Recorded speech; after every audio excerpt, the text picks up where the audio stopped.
Now, in one of my previous videos, we talked about California's 10-day waiting period when it comes to purchasing firearms. That inspiration came during the time when my rights were being infringed upon from being able to pick up my first full-size handgun, the X5 Legion.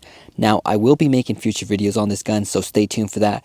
But as always, new inspiration has been lit inside once again, and it's California's high-capacity magazine ban. Now, similar to California, states like New York, New Jersey, Massachusetts, Connecticut, Maryland, Hawaii, and Illinois all have been influenced into adopting similar restrictions on what they call high capacity magazines. Now, like my last video, I'm only going to be sticking to California since this is where I live and have experienced what it's like with these sort of regulations. But as always, before we even talk about current day California, it's important to understand how we got here in the first place. So in 1994, California, along with the rest of the US, was subject to a federal assault weapons ban, which included restrictions on the sale and manufacture of magazines capable of holding more than 10 rounds. Now, keep in mind, magazines purchased before that were able to hold more than 10 rounds were still legal to keep. Restrictions only apply to the manufacture and sale of new magazines after the ban. This was done in response to the public concern over mass shootings during that time. Some of those shootings included the Stockton schoolyard shooting in 1989, which resulted in 5 children killed and 32 injured. Then you had Luby's cafeteria shooting in 1991, where 23 people were killed and 27 injured.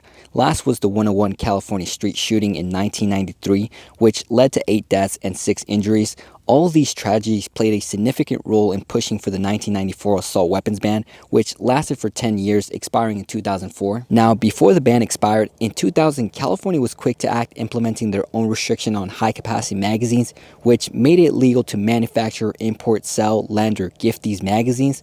This legislation ensured that even after the expiration on the federal ban, California maintained restriction on magazines that can hold more than 10 rounds. So after the federal ban expired in 2004, nothing really changed in California. Everything pretty much stayed the same till Proposition 63 came along in 2016, which required individuals who had already owned magazines capable of holding more than 10 rounds before the ban to either surrender them, get them out of the state, or destroy them, which was supposed to go into effect July 1st, 2017, till it was challenged by the case of Duncan v. Becerra filing a lawsuit arguing that the ban on high-capacity magazines violated the Second Amendment. Now, 2 days before the law was set to go into effect, U.S. District Judge Roger Benitez issued a temporary injunction that blocked enforcement of the magazine ban, stating that the ban infringed on the rights of individuals to own common firearms components such as large magazines.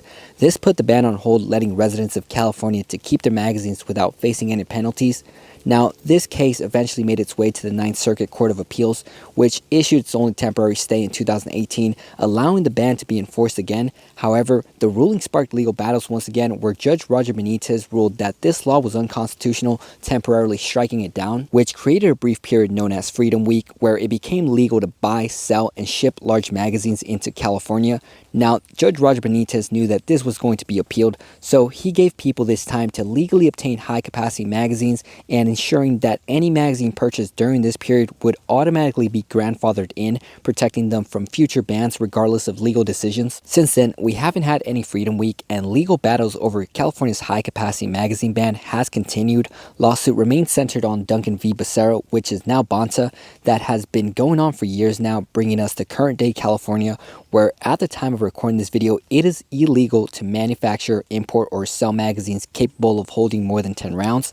However, possession of these magazines remains legal if they were lawfully purchased during Freedom Week or prior to any magazine ban. Okay, now let's talk about current day California and why some people, including judges, still believe civilians like me and you shouldn't be allowed to own things like high-capacity magazines. Starting off with, they're not in common use for self-defense. Now, I don't know what kind of utopian world these people live in behind their gated communities with, 24-hour security, but out here in the real world, where some of us don't have money for 24-hour security and don't live behind gated communities, we have to take personal responsibility to ensure the safety of ourselves and our families. And it doesn't take much to look up a self-defense video or body cam footage of an officer defending themselves with a firearm to understand, yeah, sometimes you need more than 10 rounds in a magazine. There's reasons why officers aren't restricted to 10 rounds per magazine, and it's because it would literally put their life in danger. The amount of times I've seen videos of some crazy guy with a knife being shot multiple times and they manage to somehow get back up and continue attacking is mind-blowing. And I don't see why that same logic wouldn't apply to civilians for self-defense. If an officer carries standard magazines to protect themselves in dangerous situations, doesn't it make sense that ordinary citizens should also have access to them for their own protection? Then you have the argument that, well, even if they are used for self-defense, they're not covered under the Second Amendment, therefore banning them is not infringing on anyone's rights. Which absolutely they fucking are. I mean, look, let's remember that the whole point of the Second Amendment is to ensure that we, the ordinary citizens, have and keep our access to the arms necessary, which, yes, includes high-capacity magazines. If we were able to own a fucking cannon in the late 17s to resist and fight off tyranny, why the hell would it not apply to a magazine, which is a tool that could be used to do the same? Now, look, as far as I know, anybody that comes out here and shoots their standard capacity magazines have all been bought legally during Freedom Week. Now, I'm not promoting or telling anyone to break the law because as of right now, it is illegal to drive to a free state with cash, park away from a gun store, and come out with magazines capable of holding more than 10 rounds and bring them back to California. It is also legal to drill out the rivets from your 10-round magazines if you're in the state of California. Now, understand, you don't have to prove you bought any magazine legally. They have to prove you bought them illegally. So unless you were caught in the action, it would be really hard to prove you bought them illegally. However, that's why certain manufacturers now have dates stamped on their magazines to show when they were manufactured. That's why if you're planning to do any sort of stippling job on your magazine, be careful you do not mess or tamper with the date. Now, like I said, I'm not in any way trying to promote or tell anyone to break the law, but hypothetically speaking, if I ever got hands on, say, 17-round magazines to a handgun that barely got added to the California roster, you would never hear me post or talk about them online. Now, luckily, I've been blessed that I never have to go to a public range, and again, as far as I know, any magazine capable of holding more than 10 rounds shot here were all bought legally during Freedom Week. That's all I gotta say. Hope you guys enjoyed today's video. If you did, make sure to like, subscribe. Also, if you'd like to see some of the drills I train with my compliant 10-round magazines, make sure to check out my Instagram at Shadow the Wicked. Also, if you want to get in contact with me, that's a great place. Other than that, hope you guys have a good weekend. Stay safe and God bless.